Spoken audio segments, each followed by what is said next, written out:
한 판한다. 한 판 더 해. 한 판만. 그때였습니다. 아빠는 비켜! 저랑 한 판 두시죠! 도박장 안이 얼어붙었습니다. 바닥에 무너진 아버지, 8억 원어치 담보 서류를 쥔 남자, 그리고 그 앞에선 14살 소년. 어른들은 비웃었습니다. 하지만 소년은 자신의 몸을 담보로 내걸었습니다.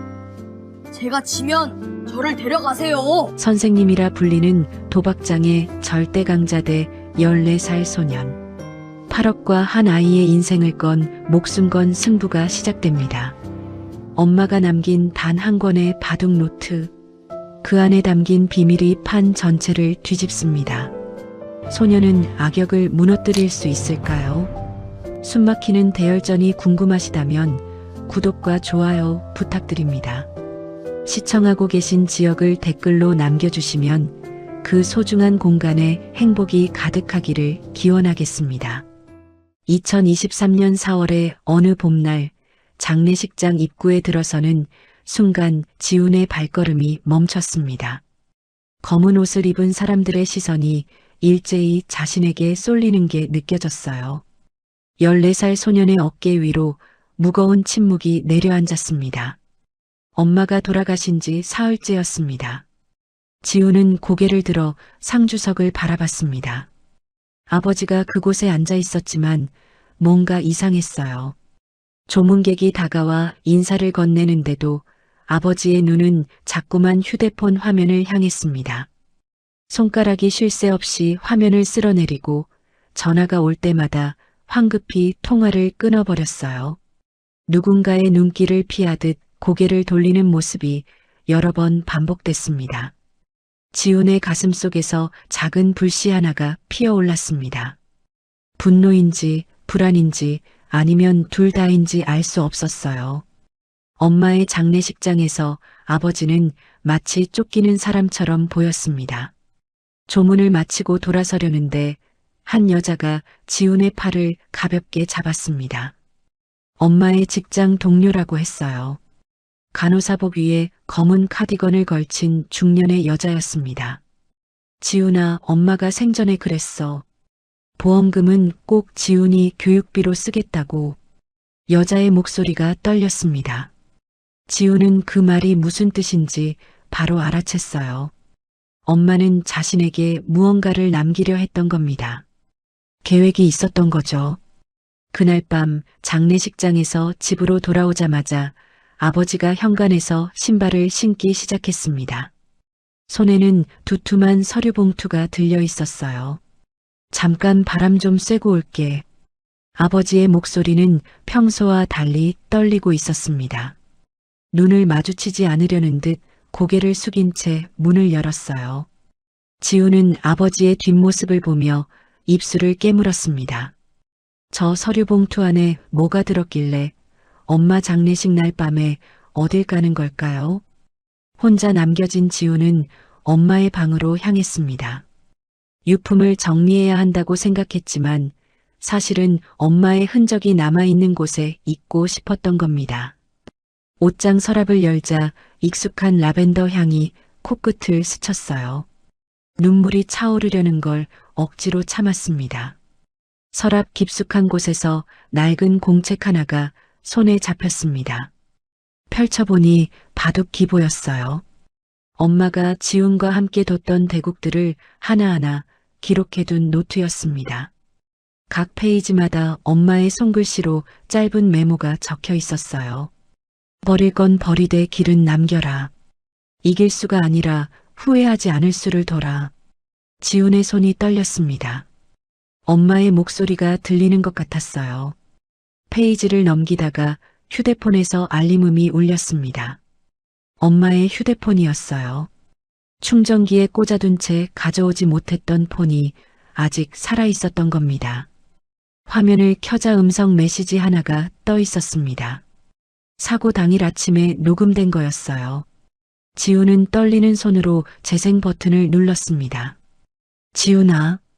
엄마의 목소리가 작은 스피커를 통해 흘러나왔습니다. 지훈의 심장이 멈추는 것 같았어요.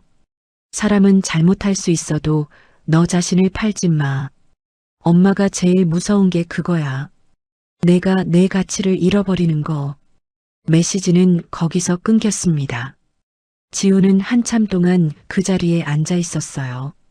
엄마는 그날 왜 갑자기 평소와 다른 길로 갔던 걸까요? 왜 하필 그 시간에 그 교차로를 지나갔던 걸까요? 의문이 머릿속을 맴돌았지만 답은 나오지 않았습니다. 다시 서랍을 뒤지던 지훈의 손이 멈췄습니다.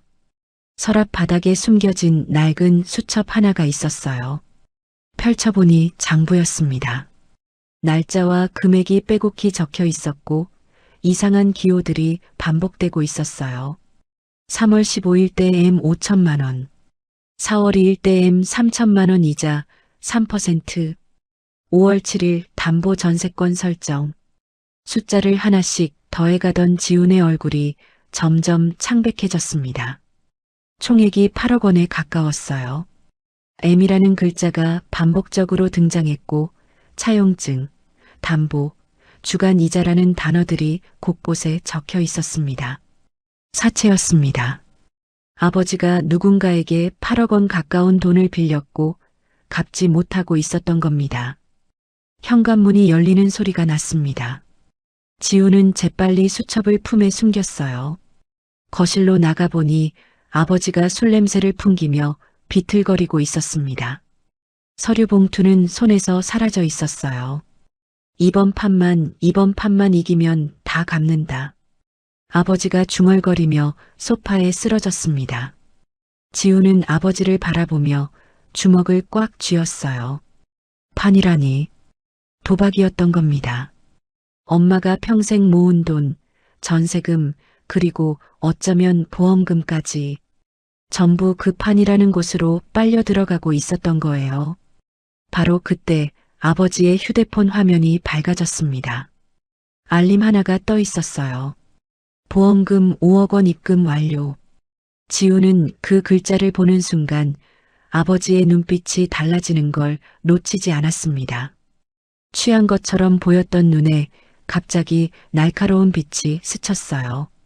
탐욕이었습니다. 엄마의 죽음으로 들어온 돈을 바라보는 아버지의 눈에 탐욕이 어려 있었던 겁니다. 지훈의 심장이 빠르게 뛰기 시작했습니다. 숨을 쉬기가 힘들었어요. 분노와 슬픔과 두려움이 한꺼번에 밀려왔습니다. 다음 날 학교에서 지훈은 평소처럼 행동하려고 애썼습니다. 하지만 담임 선생님이 복도에서 지훈을 불러 세웠어요. 지훈아, 요즘 내 표정이 너무 어른 같다. 선생님의 목소리에는 걱정이 담겨 있었습니다. 지훈은 억지로 웃어 보였지만 그 웃음이 얼마나 공허한지 스스로도 알고 있었어요. 방과 후 빈 교실에 혼자 앉아 지훈은 계산을 시작했습니다. 엄마가 남긴 보험금 5억 원, 아버지가 진 빚 8억 원, 보험금이 빠져나가는 건 시간 문제였습니다. 그렇게 되면 엄마가 남긴 마지막 것마저 사라지게 되는 거예요. 지훈은 주머니에서 엄마의 바둑 노트를 꺼냈습니다. 마지막 페이지에 적힌 문장을 읽었어요. 사람은 돌처럼 단단해질 수 있다. 창밖으로 저녁 해가 지고 있었습니다. 지훈의 눈에 결의가 서렸어요. 더 이상 지켜보고만 있을 수는 없었습니다. 엄마가 남긴 건 돈이 아니었어요. 자신을 팔지 말라는 가르침이었습니다. 14살 소녀는 결심했습니다. 그 판이라는 곳으로 직접 가기로요. 사흘 뒤 새벽 2시 지훈은 아버지의 뒤를 몰래 따라 집을 나섰습니다. 아버지는 또다시 서류 봉투를 들고 어둠 속으로 사라졌고 지훈은 충분한 거리를 두고 그 뒤를 밟았어요.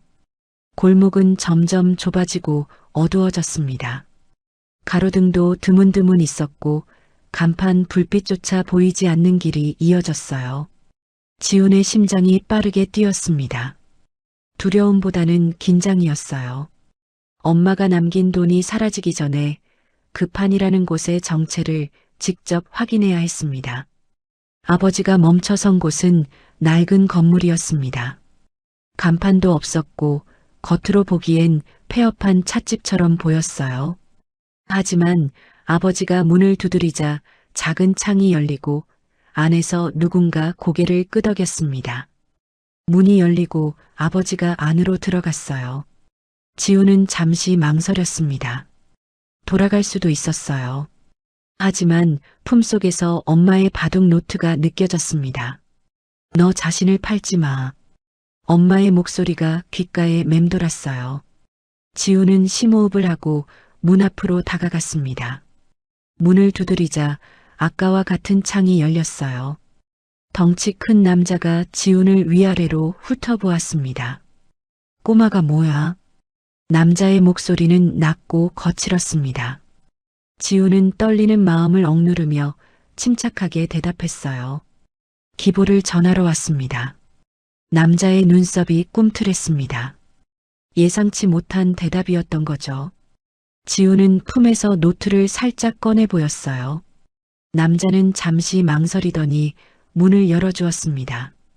안으로 들어서자 좁은 계단이 지하로 이어져 있었습니다.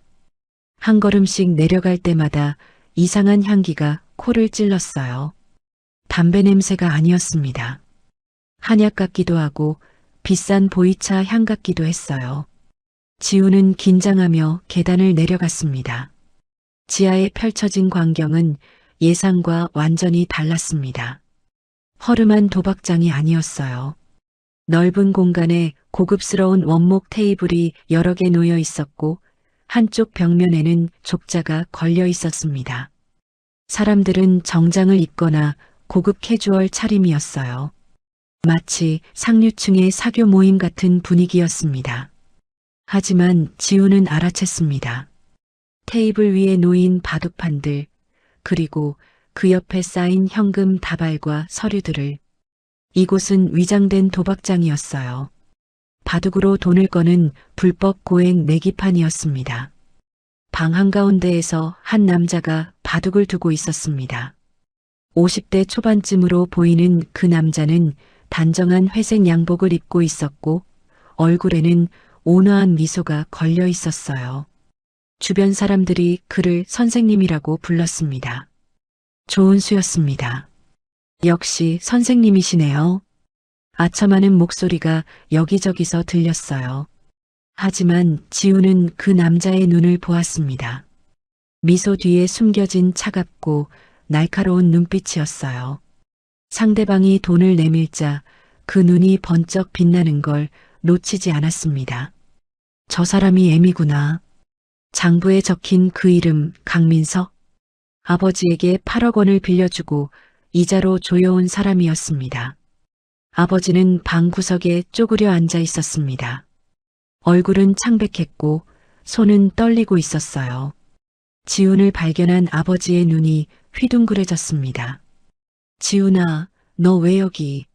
아버지가 당황해서 일어서려 했지만 그보다 먼저 민석이 지훈을 발견했어요.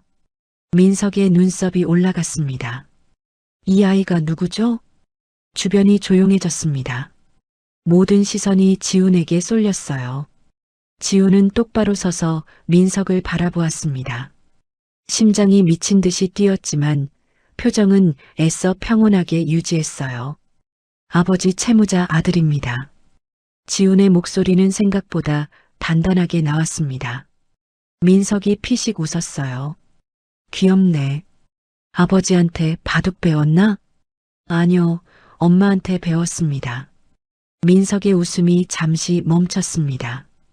지훈의 눈빛에서 뭔가를 느낀 걸까요? 민석은 천천히 자리에서 일어났어요. 그래서 아버지 빚 대신 갚으러 왔어? 주변에서 낄낄거리는 웃음소리가 났습니다. 어른들 눈에 14살 소녀는 우스꽝스러워 보였겠죠. 하지만 지훈은 웃지 않았어요. 오히려 한 걸음 더 앞으로 나섰습니다. 작게 두지 말고 크게 갑시다. 순간 웃음소리가 멈췄습니다. 공기가 얼어붙는 것 같았어요. 민석의 눈이 가늘어졌습니다. 뭘 걸 건데? 저요. 지훈의 대답에 아버지가 소리쳤어요. 지훈아, 안 돼. 하지만 지훈은 흔들리지 않았습니다. 품에서 접힌 종이 한 장을 꺼내 테이블 위에 올렸어요. 밤새 작성한 계약서였습니다. 제가 지면 저를 데려가세요. 해외 유학 명목으로요. 대신 제가 이기면 조건이 있습니다. 민석이 종이를 펼쳐보았습니다. 눈썹이 꿈틀거렸어요. 8억 전액 반환, 보험금 반환, 담보 서류 즉시 반환, 장부 공개, 그리고 오늘 파는 녹화라. 민석이 종이를 내려놓으며 코웃음을 쳤습니다. 녹화는 안 돼.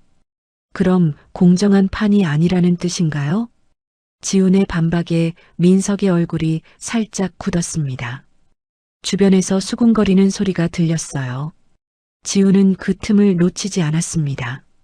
여기 계신 분들 앞에서 공정하게 두시면 녹화 없어도 되죠. 증인이 이렇게 많으니까요. 민석의 눈이 날카롭게 빛났습니다. 하지만 주변의 시선을 의식하는 게 보였어요. 고급 양복을 입은 중년 남자 하나가 앞으로 나섰습니다. 재미있네. 조건 성사시키지, 민석 씨. 건설업이나 부동산업 쪽 사람처럼 보이는 그 남자의 말에 다른 사람들도 고개를 끄덕였어요. 큰손들이 구경거리에 흥미를 보인 겁니다. 민석은 선택의 여지가 없어 보였습니다. 좋아. 대신 내가 지면 진짜로 데려간다. 알았지? 지훈은 대답 대신 고개를 끄덕였습니다. 아버지가 지훈의 팔을 붙잡았어요. 손이 심하게 떨리고 있었습니다. 지훈아, 제발. 이러지 마. 지훈은 아버지를 똑바로 바라보았습니다. 눈에 눈물이 고여 있었지만 목소리는 흔들리지 않았어요. 아빠가 잃은 건 돈이 아니야. 이대로 가면 엄마를 2번 잃는 거야. 아버지의 얼굴이 일그러졌습니다. 지훈은 아버지의 손을 떼어내고 바둑판 앞에 앉았어요. 맞은편에 민석이 자리를 잡았습니다. 방 안의 모든 시선이 두 사람에게 집중됐습니다. 지훈은 바둑알을 손에 쥐었어요. 차갑고 매끄러운 감촉이 느껴졌습니다. 엄마의 노트에 적힌 글귀가 머릿속에 떠올랐어요. 사람은 돌처럼 단단해질 수 있다. 지훈은 첫 수를 두었습니다. 판이 시작됐습니다. 첫 수가 놓이자 방 안이 고요해졌습니다. 지훈은 화점 근처에 돌을 놓았어요. 평범한 포석이었습니다. 민석은 여유로운 표정으로 응수했어요. 10수쯤 지났을 때 지훈이 이상한 곳에 돌을 놓았습니다. 바둑을 아는 사람이라면 고개를 갸웃거릴 만한 위치였어요. 관전자들 사이에서 수군거림이 시작됐습니다. 긴장해서 그런가 봐. 애가 어디서 큰 소리 쳤다고. 지훈의 귀에 그 말들이 들렸지만 표정은 변하지 않았습니다. 오히려 속으로 작게 웃었어요. 계획대로였습니다. 민석이 돌을 놓기 전에 손가락으로 탁자를 2번 두드렸습니다. 지훈은 그 동작을 눈에 담았어요. 2번째, 3번째 같은 동작이 반복됐습니다. 습관이었어요. 민석은 자신도 모르게 중요한 수를 두기 전에 손가락을 두드리고 있었습니다. 20수째, 지훈은 중앙에서 큰 전투를 시작했습니다. 하지만 그 전투는 처음부터 불리했어요. 민석의 돌들이 지훈의 대마를 포위하기 시작했습니다. 지훈은 저항하는 척했지만 저항할수록 형세는 나빠졌어요. 30수가 지났을 때 지훈의 대마가 죽었습니다. 중앙의 거대한 돌무더기가 백돌에 완전히 포위당한 거예요. 관전자들 사이에서 탄식과 비웃음이 섞여 나왔습니다. 끝났네, 끝났어. 괜히 큰 소리 쳤다가. 아버지의 얼굴이 하얗게 질렸습니다. 두 손으로 머리를 감싸며 고개를 숙였어요. 지훈은 아버지를 보지 않았습니다. 대신 바둑판만 바라보았어요. 민석이 여유롭게 웃으며 말했습니다. 바둑은 예의가 중요해. 어른 앞에서 겸손해야지. 목소리는 부드러웠지만 눈빛은 차가웠어요. 지훈을 내려다보는 그 시선에는 조롱이 담겨 있었습니다. 지우는 고개를 숙인 채 대답하지 않았어요. 민석은 그 모습을 보며 만족스러운 표정을 지었습니다. 40수, 50수가 지나고 형세는 완전히 기울었습니다. 지훈이 이길 가능성은 거의 없어 보였어요. 관전자들 중 일부는 흥미를 잃고 다른 판을 보러 갔습니다.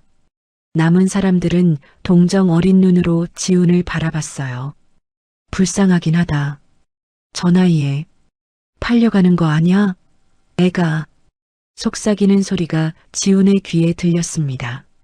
하지만 지훈의 심장은 의외로 차분했어요. 모든 게 계획대로였기 때문입니다. 60수째 지훈이 돌을 내려놓으며 말했습니다. 졌습니다. 담담한 목소리였어요. 민석이 고개를 끄덕이며 돌을 정리하기 시작했습니다. 주변에서 안도와 비웃음이 섞인 반응이 나왔어요. 아버지는 여전히 고개를 숙인 채 떨고 있었습니다. 지훈은 자리에서 일어나며 조심스럽게 물었어요. 기보 기록해도 될까요? 민석이 의아한 표정으로 지훈을 바라봤습니다. 기보? 뭐하게? 공부하려고요. 어디서 잘못됐는지. 민석의 입꼬리가 올라갔습니다. 패배를 인정하고 배우려는 자세가 마음에 들었던 걸까요? 손을 저으며 허락했어요. 그래 해. 지훈은 주머니에서 작은 수첩을 꺼내 기보를 옮기기 시작했습니다. 손은 느리게 움직였지만 눈은 빠르게 주변을 훑었어요. 민석 뒤편에 서 있는 남자가 눈에 들어왔습니다. 양복 안주머니에 손을 넣고 있었는데 귀에 작은 이어피스가 꽂혀 있었어요. 대국 중간중간 그 남자가 민석 쪽으로 몸을 기울이던 게 떠올랐습니다. 확신은 없었지만 의심의 씨앗이 심어졌어요. 기보를 다 옮긴 지훈이 말했습니다. 화장실 좀 다녀와도 될까요? 민석이 턱으로 방향을 가리켰어요. 지훈은 고개를 숙이며 천천히 걸어갔습니다. 하지만 화장실로 가는 동안 눈은 쉬지 않았어요. 천장에 달린 CCTV 위치를 확인했습니다. 2대가 보였는데 한쪽 구석은 사각지대였어요. 비상구가 어디 있는지도 눈에 담았습니다. 작은 계단 하나가 뒷문으로 연결되어 있었어요. 화장실에서 나온 지훈은 다시 민석 앞으로 돌아왔습니다. 아버지가 눈물을 글썽이며 다가왔어요. 지훈아, 이제 그만하자. 아빠가 잘못했어. 지훈은 아버지의 눈을 바라보았습니다. 울먹이는 아버지의 얼굴에서 시선을 떼지 않았어요. 하지만 계획을 말할 수는 없었습니다. 주변에 너무 많은 귀가 있었으니까요. 아빠, 다음 판은 봐. 지훈의 목소리는 낮았지만 단단했습니다. 아버지는 이해하지 못하는 표정이었어요. 하지만 지훈의 눈빛에서 뭔가를 느꼈는지 더 이상 말리지 않았습니다. 그때 민석이 다가왔습니다. 얼굴에는 여전히 여유로운 미소가 걸려 있었어요. 첫 판은 워밍업이었다 치고 어때? 판을 더 키워볼까? 지훈은 고개를 들어 민석을 바라봤습니다. 무슨 뜻이죠? 8억 말고 보험금 잔액도 얹어보자고. 한 판에 다 끝내는 거지. 아버지의 얼굴이 일그러졌습니다. 하지만 지훈은 표정을 바꾸지 않았어요. 오히려 천천히 고개를 끄덕였습니다. 좋아요. 대신 담보 서류 여기 올려놓으세요. 민석의 눈썹이 꿈틀했습니다. 잠깐 망설이는 기색이 보였어요. 하지만 주변의 큰손들이 호기심 어린 눈으로 지켜보고 있었습니다. 체면을 생각한 걸까요? 민석이 부하에게 눈짓을 보냈어요. 잠시 후 두툼한 서류 뭉치가 테이블 위에 놓였습니다. 차용증, 담보계약서, 전세권 설정 문서. 지훈은 그 서류들을 찬찬히 바라봤어요. 8억 원이라는 숫자가 곳곳에 적혀 있었습니다. 지훈의 손이 살짝 떨렸습니다. 분노 때문이었어요. 이 종이들 때문에 아버지가 무너졌고 엄마가 남긴 것마저 사라질 위기에 처한 거였습니다. 하지만 지우는 떨림을 억누르며 고개를 들었어요. 첫판의 목적은 이기는 게 아니었습니다. 민석이 어떻게 사람을 털어왔는지 그 시스템을 파악하는 거였어요. 손가락 두드리는 습관, 초읽기 8초의 공격으로 전환하는 패턴, 측근의 이어피스, CCTV 사각지대. 모든 정보가 지훈의 머릿속에 정리됐습니다. 이제 진짜 판을 시작할 차례였어요. 두 판이 시작되기 전 지훈은 화장실에서 잠시 시간을 보냈습니다. 거울 앞에 서서 세수를 하고 주머니에서 엄마의 바둑 노트를 꺼냈어요. 낡은 표지를 손가락으로 쓸어내렸습니다. 노트를 펼치자 엄마의 손글씨가 눈에 들어왔어요. 삐뚤삐뚤하지만 정성스러운 글씨였습니다. 어느 페이지에는 지훈이 10살 때 뒀던 기보가 적혀 있었어요. 그 옆에 엄마가 메모를 남겨두었습니다. 이길 수가 아니라 후회하지 않을 수를 둬. 지훈의 눈가가 뜨거워졌습니다. 엄마와 마지막으로 바둑을 둔 게 언제였는지 떠올렸어요. 3개월 전이었습니다. 엄마가 야근에서 돌아온 늦은 밤, 둘이 거실에서 조용히 돌을 놓았죠. 그때 엄마가 말했어요. 지훈아, 바둑은 상대를 이기는 게임이 아니야. 나를 잃지 않는 게임이야.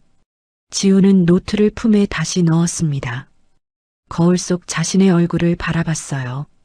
14살 소년의 눈에는 두려움 대신 결의가 서려 있었습니다. 방으로 돌아오자 민석이 이미 바둑판 앞에 앉아 있었습니다. 여유롭게 차를 마시고 있었어요. 지훈이 다가오자 고개도 들지 않고 말했습니다. 준비됐어? 지훈은 대답 없이 자리에 앉았습니다. 관전자들이 다시 모여들었어요. 첫 판에서 처참하게 진 아이가 어떻게 될지 궁금했던 거죠. 아버지는 여전히 구석에서 얼굴을 감싸고 있었습니다. 두 판이 시작됐습니다. 지훈이 첫 수를 놓았어요. 그 순간 관전자들 사이에서 웅성거림이 일었습니다. 아까랑 완전 다른데?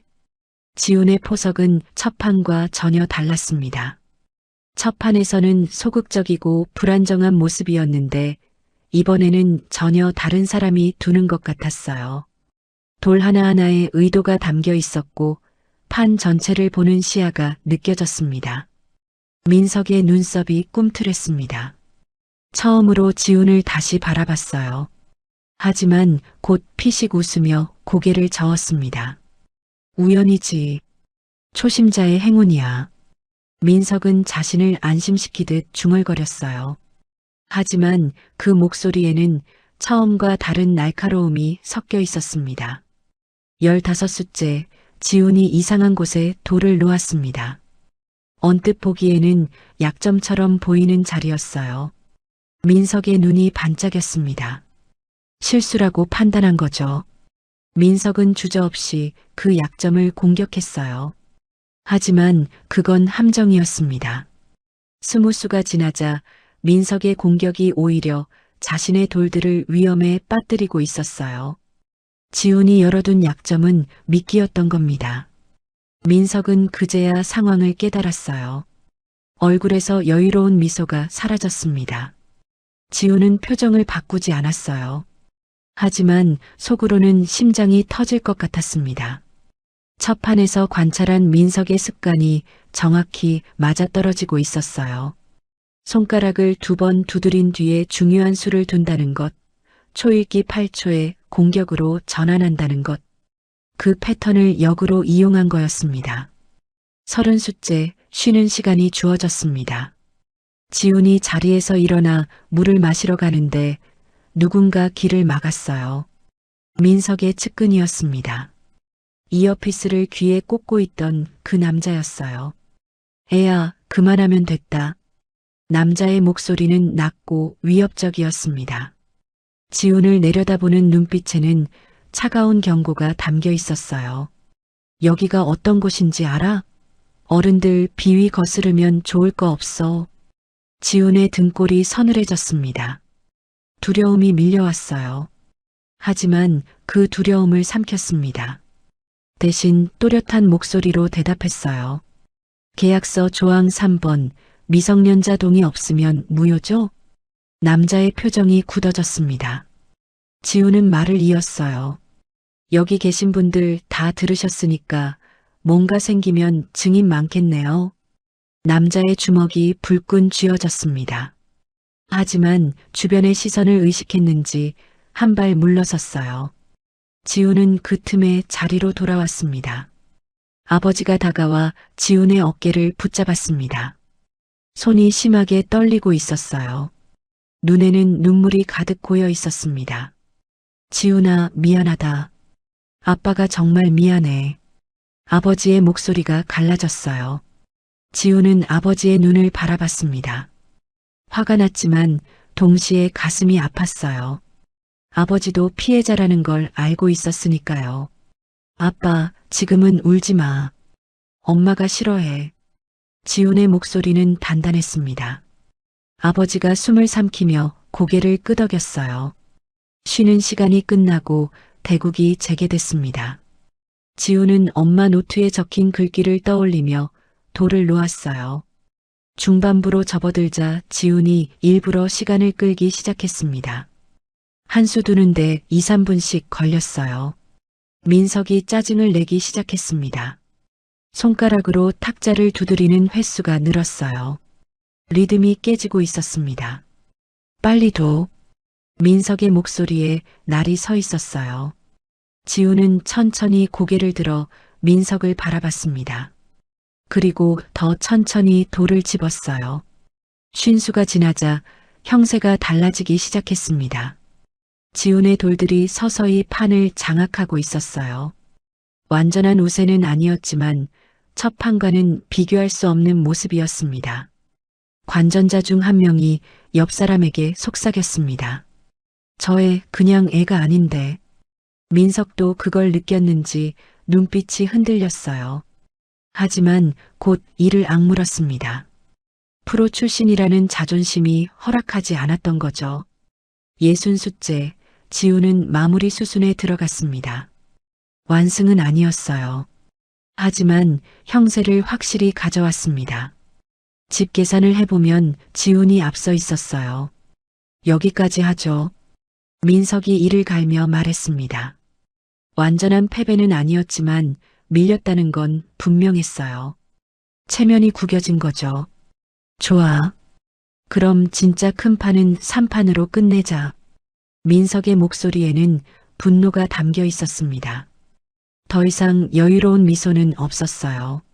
사냥감이라고 생각했던 14살 소년에게 당하고 있다는 굴욕감이 얼굴에 드러났습니다.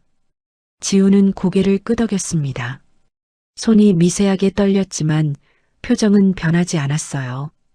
결전이 다가오고 있었습니다. 세 판을 앞두고 잠깐의 휴식 시간이 주어졌습니다. 지우는 구석에 앉아 물을 마시며 숨을 골랐어요. 손가락 끝이 차가웠습니다. 긴장이 몸 구석구석까지 퍼져 있었어요. 그때 민석이 천천히 다가왔습니다. 손에는 처음에 지훈이 내밀었던 계약서가 들려 있었어요. 민석이 그 종이를 지훈 앞에 펼쳐 보였습니다. 이거 다시 한번 읽어봐. 민석의 목소리는 차분했지만 그 안에 날카로운 칼날이 숨어 있었어요. 지훈은 계약서를 내려다봤습니다. 자신이 직접 쓴 글씨가 눈에 들어왔어요. 패배 시 본인은 해외 유학 명목으로 지정된 곳에서 활동한다. 민석이 계약서를 접으며 말했습니다. 지면 오늘 밤 바로 데려간다. 알지?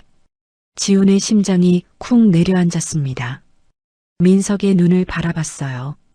그 눈에는 장난기가 없었습니다. 진심이었어요. 정말로 자신을 어딘가로 데려갈 생각이라는 게 느껴졌습니다.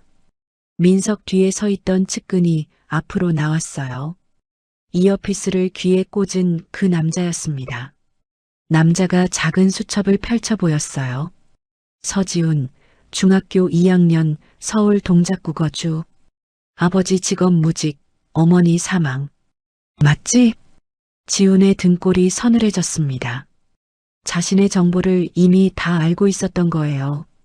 학교 이름, 집 주소까지. 이들은 처음부터 지훈을 조사해 두었던 겁니다.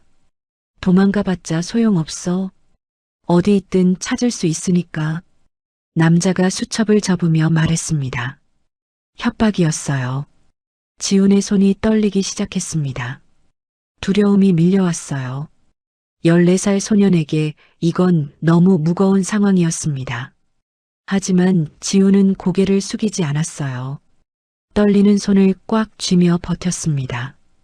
엄마의 목소리가 머릿속에 울렸어요. 너 자신을 팔지 마. 아버지가 달려왔습니다. 얼굴이 하얗게 질려 있었어요. 지훈의 팔을 붙잡고 소리쳤습니다. 내가 대신 갈게. 이해 대신 나를 데려가. 아버지의 목소리가 갈라졌어요. 눈에는 눈물이 가득 고여 있었습니다. 지훈은 아버지를 바라봤어요. 처음 보는 아버지의 모습이었습니다. 무너지고 부서지고 절박한 아버지. 민석이 피식 웃었습니다. 당신은 쓸모가 없어요. 돈도 없고 기술도 없잖아. 아버지의 얼굴이 일그러졌어요. 모멸감에 온몸이 움츠러드는 게 보였습니다. 지훈의 가슴이 찢어지는 것 같았어요. 분노와 슬픔이 한꺼번에 치밀어 올랐습니다. 지훈은 아버지의 손을 떼어내며 말했어요. 아빠, 내가 할게. 아빠는 여기서 지켜봐. 아버지가 고개를 저었습니다. 하지만 지훈의 눈빛은 단호했어요. 아버지는 더 이상 말리지 못했습니다. 지훈은 다시 자리에 앉아 휴대폰을 꺼냈습니다. 화면을 켜고 녹음 버튼을 눌렸어요. 그리고 폰을 바지 주머니에 넣었습니다. 겉에서는 보이지 않았어요. 민석의 측근이 다가와 지훈 옆에 앉았습니다. 차를 건네며 친근한 척 말을 걸었어요. 힘들면 그만둬도 돼. 선생님이 나쁜 사람 아니야. 그냥 사업하는 거지. 지훈은 차를 받아들며 고개를 끄덕였습니다. 그리고 순진한 척 물었어요. 여기서 어떻게 돈을 버는 건가요? 측근은 경계를 풀었습니다.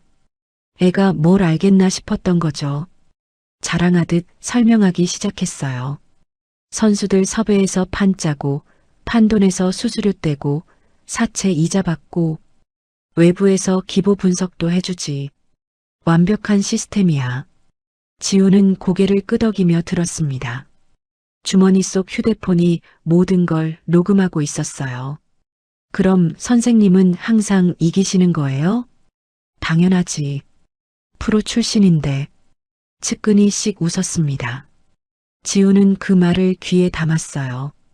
프로 출신이 불법 도박장을 운영하고 있다. 대한기원에서 알면 제명감이었습니다. 대국 재계를 알리는 소리가 들렸습니다. 지훈이 자리에서 일어나려는데 한쪽에서 소란이 벌어졌어요. 나이든 남자 하나가 민석에게 다가가고 있었습니다. 강 선생, 이건 좀 아니지 않소? 애를 상대로 이러면. 동네 기원을 운영한다는 그 남자였어요. 관전자 중 하나였는데 지훈 편을 들려고 나선 거였습니다. 민석의 얼굴이 굳어졌어요. 어르신 나가시죠. 측근 2명이 다가와 남자의 팔을 잡았습니다. 남자가 저항했지만 소용없었어요. 끌려나가면서 남자가 소리쳤습니다. 두고 봐, 강민석. 이런 짓 언젠간 밝혀진다. 문이 닫히고 조용해졌습니다. 지훈은 그 광경을 지켜봤어요. 심장이 빠르게 뛰었습니다. 자신을 도우려던 사람이 쫓겨났어요. 혼자라는 생각이 밀려왔습니다. 하지만 지훈은 품속의 노트를 만졌습니다. 엄마가 남긴 문장들이 떠올랐어요. 버릴 건 버리되 길은 남겨라. 사람은 돌처럼 단단해질 수 있다. 지훈은 바둑판 앞에 앉았습니다. 민석이 맞은편에 자리 잡았어요. 아까와 달리 여유로운 미소는 사라져 있었습니다. 대신 차갑고 날카로운 눈빛만 남아 있었어요. 민석이 몸을 앞으로 숙이며 낮은 목소리로 말했습니다.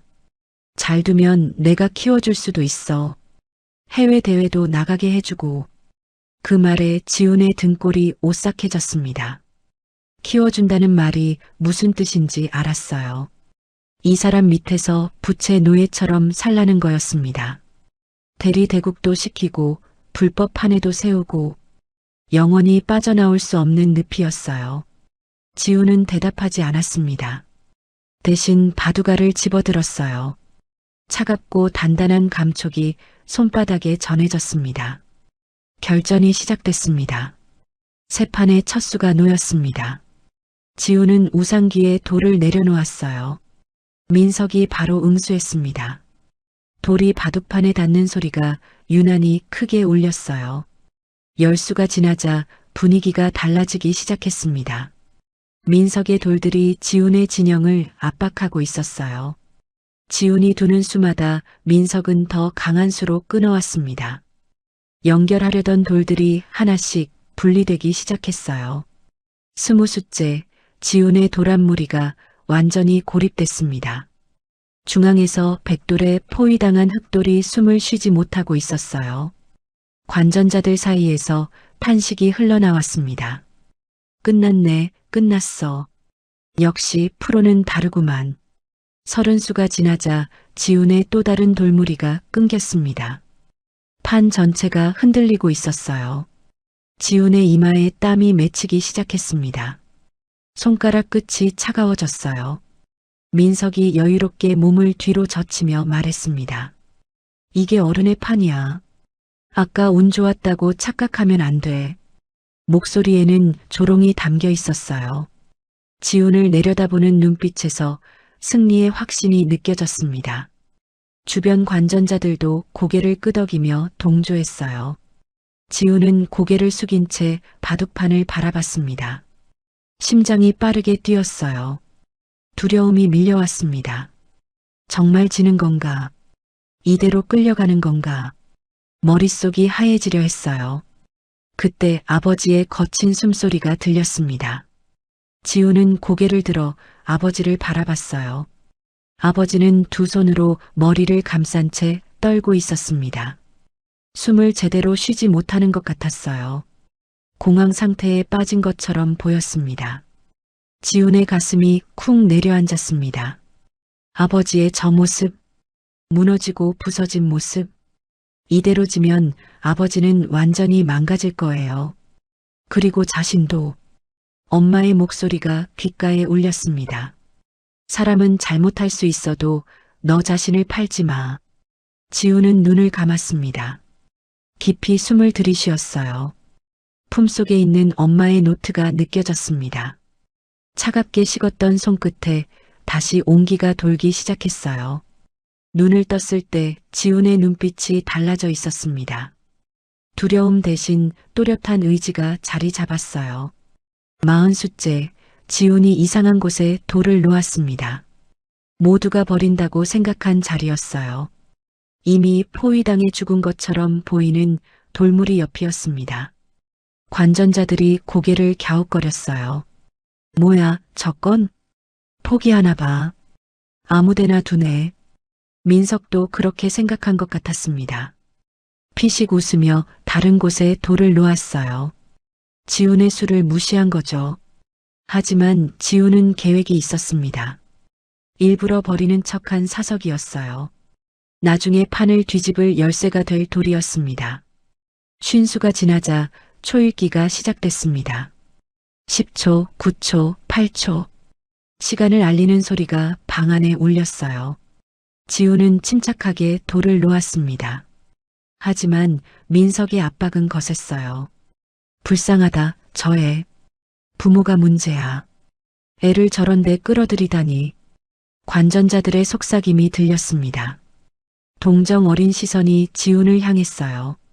하지만 지훈은 그 시선들을 느끼지 못했습니다. 바둑판에만 집중하고 있었어요. 60수째 지훈이 주머니에서 뭔가를 꺼냈습니다. 엄마가 좋아하던 사탕이었어요. 장례식장에서 가져온 거였습니다. 지훈은 사탕 껍질을 손가락으로 만지작거렸어요. 엄마와 바둑을 둘 때마다 이 사탕을 먹었습니다. 레몬 맛이었어요. 엄마가 머리가 맑아진다면서 항상 사줬죠. 지우는 사탕 껍질을 다시 주머니에 넣었습니다. 70수째 민석의 공격이 더 거세졌습니다. 지훈의 대마를 완전히 잡으려는 수순이었어요. 한두 수만 더 두면 지훈의 가장 큰 돌무리가 죽을 상황이었습니다. 민석 뒤에 서 있던 측근이 움직였어요. 이어피스에 손을 대며 뭔가 신호를 보내는 것 같았습니다. 지훈은 그 모습을 눈끝으로 포착했어요. 역시 혼자 두는 게 아니었습니다. 지훈은 표정을 바꾸지 않았어요. 대신 또렷한 목소리로 말했습니다. 초읽기 확인해 주세요. 시간을 재는 사람이 고개를 끄덕였어요. 민석의 이마에 주름이 잡혔습니다. 사소한 요청이었지만 흐름이 끊긴 거죠. 80수째 지훈이 결정적 실수처럼 보이는 수를 뒀습니다. 누가 봐도 악수였어요. 관전자들이 탄식했습니다. 아, 저건 왜 둔 거야? 긴장해서 실수했나 봐. 민석의 눈이 번쩍였습니다. 지훈의 실수를 놓치지 않으려는 눈빛이었어요. 바로 그 자리를 공격하기 위해 돌을 집어들었습니다. 하지만 지훈의 입꼬리가 미세하게 올라갔습니다. 아무도 눈치채지 못할 정도로 작은 변화였어요. 그 실수는 실수가 아니었습니다. 민석을 더 깊이 끌어들이기 위한 함정이었어요. 90수째 민석이 함정 속으로 들어왔습니다. 지훈이 열어둔 자리를 공격하며 확신에 찬 미소를 지었어요. 끝이다. 민석이 중얼거렸습니다. 주변에서 박수 소리가 들렸어요. 승부가 결정됐다고 생각한 거죠. 하지만 지훈은 고개를 들었습니다. 눈빛에는 두려움이 없었어요. 오히려 조용한 확신이 자리 잡고 있었습니다. 끝나면 계약서 사인해라. 민석이 다가오며 말했습니다. 숨결이 느껴질 정도로 가까웠어요. 지훈은 뒤로 물러서지 않았습니다. 대신 바둑판을 가리키며 말했어요. 아직 안 끝났어요. 민석의 미소가 굳어졌습니다. 지훈은 천천히 돌을 집어들었어요. 40수째 놓아둔 사성 옆이었습니다. 모두가 죽었다고 생각한 그 돌이 이제 살아날 차례였습니다. 지훈이 돌을 놓는 속도가 달라졌습니다. 아까까지 느리고 조심스럽던 손놀림이 갑자기 빨라졌어요. 탁, 탁, 탁. 돌이 바둑판에 닿는 소리가 리드미컬하게 울렸습니다. 민석의 눈썹이 꿈틀했어요. 뭔가 이상하다는 걸 느낀 거죠. 하지만 이미 늦었습니다. 민석은 자신도 모르게 지훈이 파놓은 함정 깊숙이 들어와 있었어요. 91수째 지훈이 40수째 놓아둔 사성 옆에 돌을 내려놓았습니다. 그 순간 관전자들 사이에서 놀란 탄성이 터져나왔어요. 저 돌이 연결되네. 죽은 줄 알았는데? 지훈이 버린 줄 알았던 돌무리가 살아나고 있었습니다. 외롭게 놓여있던 사석 하나가 다른 돌들과 이어지면서 거대한 흐름을 만들어냈어요. 마치 마른 강바닥에 물이 차오르는 것처럼 죽어있던 돌들의 생명이 돌아왔습니다. 민석의 얼굴이 굳어졌어요. 황급히 바둑판을 다시 읽기 시작했습니다. 손가락으로 돌의 흐름을 따라가던 민석의 눈이 점점 커졌어요. 믿을 수 없다는 표정이었습니다. 95수째 지훈이 또 한 수를 놓았습니다. 이번에는 민석의 대마를 노린 수였어요. 민석이 지훈을 공격하느라 신경 쓰지 못했던 자신의 약점이 드러나기 시작했습니다. 방금 수는 살리기가 아니야. 관전자 중 누군가가 속삭였어요. 바둑을 아는 사람이었습니다. 저건 묶기야. 애가 선생님 돌을 묶고 있어. 주변이 술렁거렸습니다.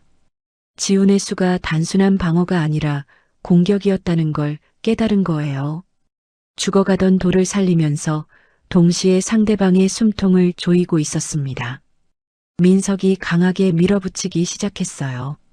이를 악물고 돌을 내려놓았습니다. 탁 하는 소리가 유난히 거칠었어요. 하지만 밀어붙일수록 민석 자신의 대마가 위험해졌습니다. 지훈이 열어둔 길을 따라 민석의 돌들이 갇혀가고 있었어요. 백수째, 초읽기가 민석에게 돌아왔습니다. 10초, 9초, 8초. 시간을 알리는 소리가 울렸어요. 민석의 이마에 땀이 맺히기 시작했습니다. 손가락으로 탁자를 두드리는 횟수가 늘어났어요. 지훈은 민석의 그 모습을 지켜봤습니다.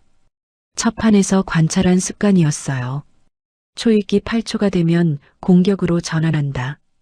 지훈은 그 타이밍을 역으로 이용했습니다. 민석이 공격으로 전환하려는 순간 이미 함정이 완성되어 있도록 수순을 짰던 거예요. 105수째, 지훈이 결정적인 한 수를 놓았습니다. 민석의 대마 한가운데를 끊는 수였어요. 관전자들이 일제히 숨을 삼켰습니다. 저건 들어간 건가? 선생님, 대마가 끊겼어. 술렁임이 커졌습니다. 민석은 굳은 표정으로 바둑판을 노려봤어요. 손이 미세하게 떨리고 있었습니다. 프로 출신의 자존심이 무너지는 소리가 들리는 것 같았어요.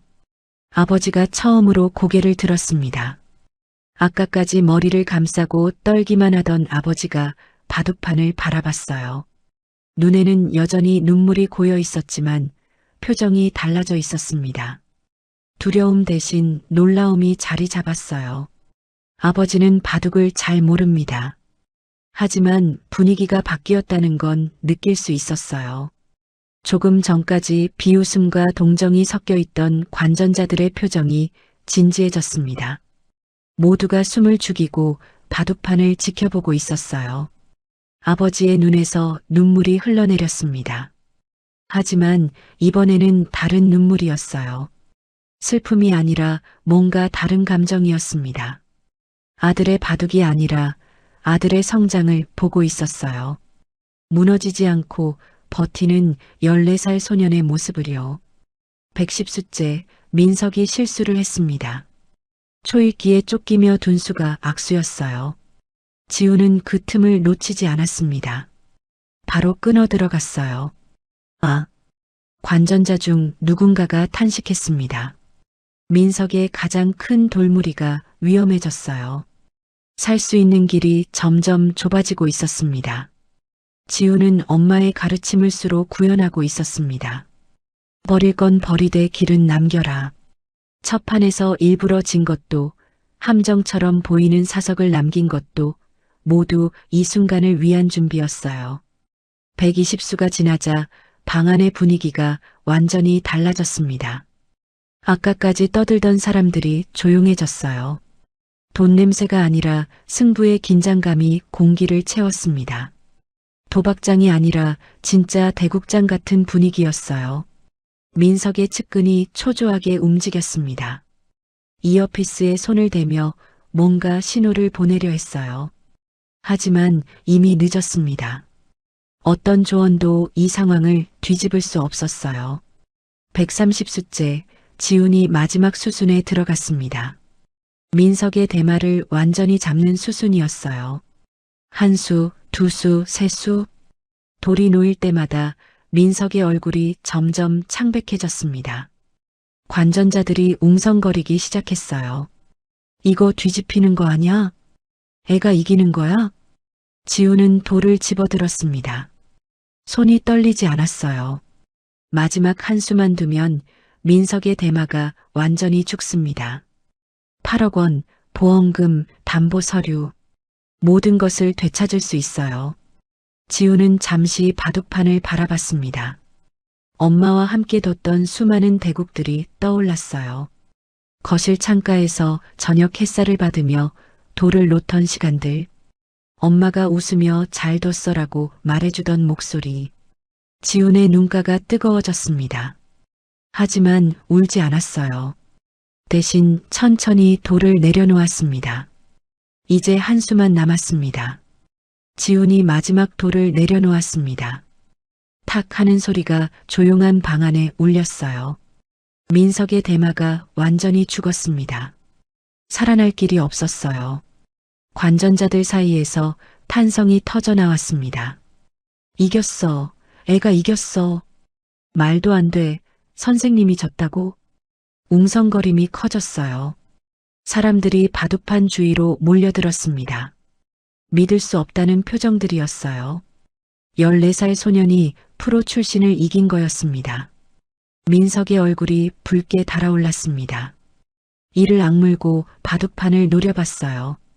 손이 부들부들 떨리고 있었습니다. 갑자기 민석이 테이블을 향해 손을 뻗었어요. 이건 무효야. 민석이 바둑판을 엎으려 했습니다. 하지만 지훈이 더 빨랐어요. 바둑판을 두 손으로 눌러 고정시켰습니다. 판 엎으면 더 큰일 나요. 지훈의 목소리는 차분했습니다. 하지만 그 안에 단단한 경고가 담겨 있었어요. 민석이 멈칫했습니다. 지훈이 주머니에서 휴대폰을 꺼냈습니다. 화면을 켜서 민석에게 보여줬어요. 여기 다 녹음돼 있어요. 민석의 얼굴이 하얗게 변했습니다. 지훈은 휴대폰을 들고 재생 버튼을 눌렀어요. 아까 측근과 나눈 대화가 흘러나왔습니다. 선수들 섭외해서 판 짜고 판돈에서 수수료 떼고 사채 이자 받고 외부에서 기보 분석도 해주지. 완벽한 시스템이야. 방안이 조용해졌습니다. 관전자들의 표정이 굳어졌어요. 지훈이 말을 이었습니다. 이것만 있는 게 아니에요. 지훈이 폰 화면을 스와이프했습니다. 사진 여러 장이 나타났어요. CCTV 사각지대에서 장부를 주고받는 장면, 판돈 송금 내역, 그리고 이어피스로 신호를 주는 측근의 모습까지. 8억은 실력으로 잃은 게 아닙니다. 설계로 빼앗긴 거예요. 지훈의 목소리가 방 안에 울렸습니다. 차분하지만 날카로운 목소리였어요. 관전자들 사이에서 술렁임이 커졌습니다. 나도 당했어. 누군가 소리쳤어요.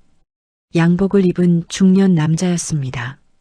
벌떡 일어나며 민석을 가리켰어요. 작년에 3억 잃었는데 그것도 짜고 친 거였어? 나도 의심했었어. 여기저기서 목소리가 터져 나왔습니다. 이 불법 도박장에서 돈을 잃은 피해자들이 한둘이 아니었던 거예요. 분노가 들불처럼 번져갔습니다. 민석이 황급히 뒤로 물러섰어요. 측근들에게 눈짓을 보냈습니다. 도망치려는 거였죠. 그때 지하로 내려오는 계단에서 발소리가 들렸습니다. 여러 명이 내려오고 있었어요. 경찰이었습니다. 그리고 그 뒤에 정장을 입은 사람들이 따라왔어요. 대한기원윤리위원회입니다. 앞장선 남자가 신분증을 보여줬어요. 지훈은 그 모습을 보며 안도의 숨을 내쉬었습니다. 제보가 전달된 거였어요. 사실 지훈은 이곳에 오기 전에 준비를 해두었습니다. 엄마의 바둑 노트에 적힌 연락처가 있었어요. 엄마가 예전에 알고 지내던 기원 관계자였습니다. 지훈은 그분에게 미리 연락을 했어요. 오늘 밤 이곳에서 무슨 일이 벌어지는지 증거가 생기면 신고해달라고요. 경찰들이 방 안으로 들어왔습니다. 출입구를 막고 신분증 확인을 시작했어요. 불법 도박 운영, 사기, 강요, 미성년자 관련 범죄 혐의로 조사하겠습니다. 경찰의 목소리가 단호했어요. 민석의 측근들이 뒷문으로 도망치려 했습니다. 하지만 이미 그쪽에도 경찰이 대기하고 있었어요. 하나씩 붙잡혀 나갔습니다. 민석이 발악하기 시작했어요. 얼굴이 일그러진 채 소리쳤습니다. 나는 프로야. 대한기원 소속 프로 기사라고. 윤리위원회 직원이 차갑게 대답했어요. 그래서 더 문제입니다. 제명 절차 착수하겠습니다. 민석의 얼굴이 하얗게 질렸습니다. 프로 자격을 잃는다는 건 바둑판에 다시는 서지 못한다는 뜻이었어요. 사회적 사망이나 마찬가지였습니다. 모든 기원에 통보됩니다. 출입 금지 블랙리스트에 올라갈 거예요. 윤리위원회 직원이 덧붙였어요. 민석의 무릎이 꺾였습니다. 바닥에 주저앉았어요. 피해자들이 하나둘 앞으로 나왔습니다. 집단 고소할 겁니다. 다 토해내야 할 거야. 분노에 찬 목소리들이 터져 나왔어요. 민석은 고개를 숙인 채 떨기만 했습니다. 아까까지의 여유로운 미소는 어디에도 없었어요. 경찰이 테이블 위의 서류들을 증거물로 수거했습니다. 차용증, 담보계약서, 장부. 모든 것이 지훈의 손에서 경찰의 손으로 넘어갔어요. 하지만 지훈에게 필요한 것은 따로 있었습니다. 저희 아버지 담보 서류요. 지훈이 경찰에게 말했어요. 경찰이 서류 뭉치에서 지훈의 아버지 이름이 적힌 문서들을 찾아줬습니다. 차용증, 전세권 설정 문서, 그리고 그동안의 거래 내역이 담긴 장부. 지훈은 그 서류들을 받아들었습니다. 손이 떨렸어요. 이 종이들 때문에 아버지가 무너졌고 엄마가 남긴 것마저 빼앗길 뻔했습니다. 하지만 이제 끝났습니다. 아버지가 다가왔어요. 눈에는 눈물이 가득했습니다. 지훈을 바라보는 아버지의 눈빛이 달라져 있었어요. 미안함과 감사함, 그리고 어떤 경외심 같은 것이 섞여 있었습니다. 지훈은 서류를 아버지에게 건넸습니다. 아버지의 손이 심하게 떨렸어요.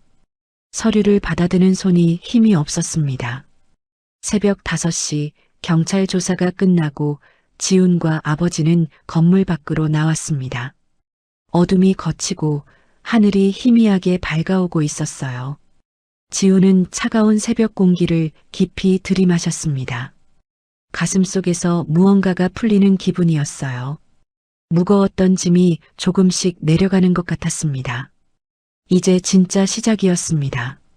경찰서에서 조사를 마치고 집으로 돌아온 건 아침 8시가 넘어서였습니다. 지훈은 현관문을 열고 들어섰어요. 익숙한 집 냄새가 코끝을 스쳤습니다. 엄마가 좋아하던 라벤더 방향제 향기가 아직 남아 있었어요. 아버지는 현관에서 신발도 벗지 못한 채 멈춰 서 있었습니다. 지훈을 바라보는 눈에는 복잡한 감정이 담겨 있었어요. 미안함, 부끄러움, 그리고 뭐라 표현할 수 없는 고통. 거실 소파에 나란히 앉았습니다. 한동안 아무 말도 없었어요. 창밖으로 아침 햇살이 들어왔습니다. 평화로운 빛이었지만 두 사람 사이의 공기는 무거웠어요. 아버지가 먼저 입을 열었습니다. 난 내가 못나서 진 줄 알았어. 목소리가 갈라졌어요. 아버지는 고개를 숙인 채 두 손을 꼭 쥐고 있었습니다. 바둑 실력이 없어서 돈을 잃은 줄 알았어. 내가 멍청해서. 아버지의 어깨가 떨리기 시작했습니다. 지훈은 아버지를 바라봤어요. 이렇게 무너진 아버지의 모습을 본 적이 없었습니다. 그런데 그게 아니었어. 처음부터 짜여진 판이었던 거야. 아버지가 고개를 들었어요. 눈에 눈물이 가득 고여 있었습니다. 난 피해자였던 거야? 지훈은 천천히 고개를 끄덕였습니다. 아빠는 못난 게 아니야. 이용당한 거야. 지훈의 목소리는 차분했어요. 하지만 그 안에 따뜻함이 담겨 있었습니다. 아버지를 향한 분노가 완전히 사라진 건 아니었지만 연민이 그보다 더 커졌어요. 아버지가 얼굴을 두 손으로 감싸며 울기 시작했습니다. 어깨가 심하게 흔들렸어요. 억눌렸던 감정이 한꺼번에 터져 나오는 것 같았습니다. 처음엔 친절했어. 그 인간이. 아버지가 울먹이며 말했어요. 바둑도 가르쳐주고 밥도 사주고 형이라고 불렀어. 나를. 지훈은 조용히 들었습니다. 아버지가 어떻게 그 늪에 빠져들었는지 처음으로 듣는 이야기였어요. 그러다가 한번 돈을 빌려줬어. 급하다니까. 그게 시작이었어. 아버지의 목소리가 떨렸습니다. 이자가 눈덩이처럼 불어났어. 갚으려고 더 빌리고 빌린 돈 갚으려고 판에 들어가고 점점 깊이 빠졌어. 지훈은 아버지의 이야기를 들으며 가슴이 아팠습니다. 아버지는 나쁜 사람이 아니었어요. 약한 사람이었습니다. 그리고 그 약함을 누군가가 철저하게 이용한 거였어요. 아버지가 갑자기 바닥에 무릎을 꿇었습니다. 지훈을 향해 이마를 땅에 대려 했어요. 지훈아, 미안하다.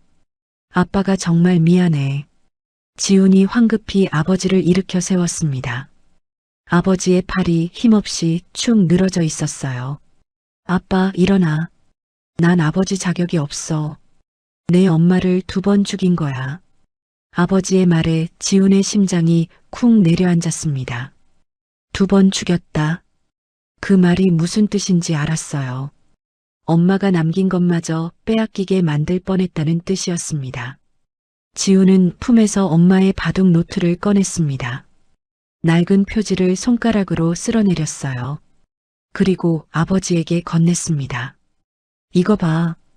아버지가 떨리는 손으로 노트를 받았어요. 펼쳐보니 엄마의 손글씨가 빼곡히 적혀 있었습니다. 지훈과 함께 뒀던 기보들, 그리고 각 페이지마다 남긴 짧은 메모들. 아버지의 눈에서 눈물이 흘러내렸습니다. 노트를 가슴에 꼭 끌어안았어요. 여보, 미안해. 정말 미안해. 아버지가 울부짖었습니다. 지훈은 그 모습을 지켜보며 눈시울이 뜨거워졌어요. 노트의 마지막 페이지에 적힌 문장이 있었습니다. 아버지가 그 문장을 읽었어요. 사람은 돌처럼 단단해질 수 있다. 아버지가 그 문장을 되뇌었습니다. 눈물이 노트 위로 떨어졌어요. 지훈이 아버지 옆에 앉았습니다. 그리고 조용히 말했어요. 아빠, 도망가면 또 져. 아버지가 고개를 들어 지훈을 바라봤습니다. 지훈의 눈에는 원망이 없었어요. 대신 단단한 결의가 담겨 있었습니다. 엄마가 그랬어. 지는 건 한 판이지만 도망가는 건 모든 판을 지는 거라고. 아버지의 눈빛이 달라졌습니다. 흐려져 있던 눈에 작은 불꽃이 피어오르는 것 같았어요. 경찰 조사에 협조해야 해. 다른 피해자들도 있으니까. 지훈이 말했습니다. 아버지는 천천히 고개를 끄덕였어요. 알았다. 그렇게 할게. 아버지의 목소리에 힘이 실렸습니다. 아까까지 무너져 있던 사람과 달랐어요. 완전히 회복한 건 아니었지만 무언가 달라진 게 느껴졌습니다. 며칠 뒤 아버지는 피해자 모임에 참석했습니다. 강민석에게 당한 사람들이 모여 집단 고소를 준비하는 자리였어요. 아버지는 자신의 경험을 이야기하며 증언을 제공했습니다. 지훈은 집에서 그 소식을 들었어요. 아버지가 도망가지 않았습니다. 처음으로 자신의 문제를 직면하기 시작한 거였어요. 그날 밤 아버지가 지훈의 방 문을 두드렸습니다. 손에는 서류 봉투가 들려 있었어요. 이게 뭐야? 지훈이 물었습니다. 도박 중독 치료 상담 신청서, 그리고 채무 조정 신청서. 아버지의 목소리는 떨렸지만 또렷했어요. 다시 시작하려고. 이번엔 제대로. 지훈은 아버지를 바라봤습니다. 아버지의 눈에는 아까와 다른 빛이 있었어요. 두려움이 아니라 결심이었습니다. 지훈은 고개를 끄덕였습니다. 말은 하지 않았지만 입꼬리가 살짝 올라갔어요. 아버지도 돌처럼 단단해질 수 있을 거라고 믿었습니다. 6개월이 지났습니다. 2023년 가을, 나뭇잎이 붉게 물드는 계절이 왔어요. 지훈은 학교 바둑부 연습실에서 기보를 펼쳐놓고 있었습니다. 엄마의 노트에 적힌 기보들을 하나씩 재현하고 있었어요. 돌을 놓을 때마다 엄마의 목소리가 떠올랐습니다. 이길 수가 아니라 후회하지 않을 수를 둬. 창밖으로 저녁 햇살이 들어왔어요. 따뜻한 빛이 바둑판 위로 내려앉았습니다. 지훈은 마지막 돌을 내려놓으며 작게 웃었어요. 방과 후 지훈은 동네 기원으로 향했습니다. 예전에는 지나치기만 했던 곳이에요. 하지만 지금은 매주 들르는 곳이 됐습니다. 기원 문을 열자 익숙한 소리가 들렸어요. 돌이 바둑판에 닿는 소리, 어르신들의 웃음소리. 그리고 한쪽 구석에서 바닥을 쓸고 있는 아버지가 보였습니다. 아버지는 이 기원에서 청소와 심판 보조 일을 하고 있었어요. 큰 돈이 되는 일은 아니었지만 작은 것부터 다시 시작하겠다는 아버지의 결심이었습니다. 아빠, 지훈이 부르자 아버지가 고개를 들었어요. 얼굴에 미소가 번졌습니다. 6개월 전과 완전히 다른 표정이었어요. 왔어? 오늘 연습은 잘 됐어? 아버지의 목소리가 밝았습니다. 지훈은 고개를 끄덕이며 아버지 옆에 섰어요. 네. 다음 주가 지역 대회니까. 그래, 열심히 해. 아빠가 응원할게. 아버지가 지훈의 어깨를 두드렸습니다. 그 손에는 예전과 다른 힘이 느껴졌어요. 아버지는 매주 도박 중독 치료 상담에 참석하고 있었습니다. 채무 조정도 진행 중이었어요. 쉽지 않은 과정이었지만 아버지는 도망가지 않았습니다. 피해자 모임에서 증언도 계속했어요. 강민석의 재판이 진행 중이었고 아버지의 증언이 중요한 역할을 했습니다. 다른 피해자들도 하나씩 목소리를 내기 시작했어요. 기원을 나서며 지훈은 하늘을 올려다봤습니다. 저녁 노을이 아름다웠어요.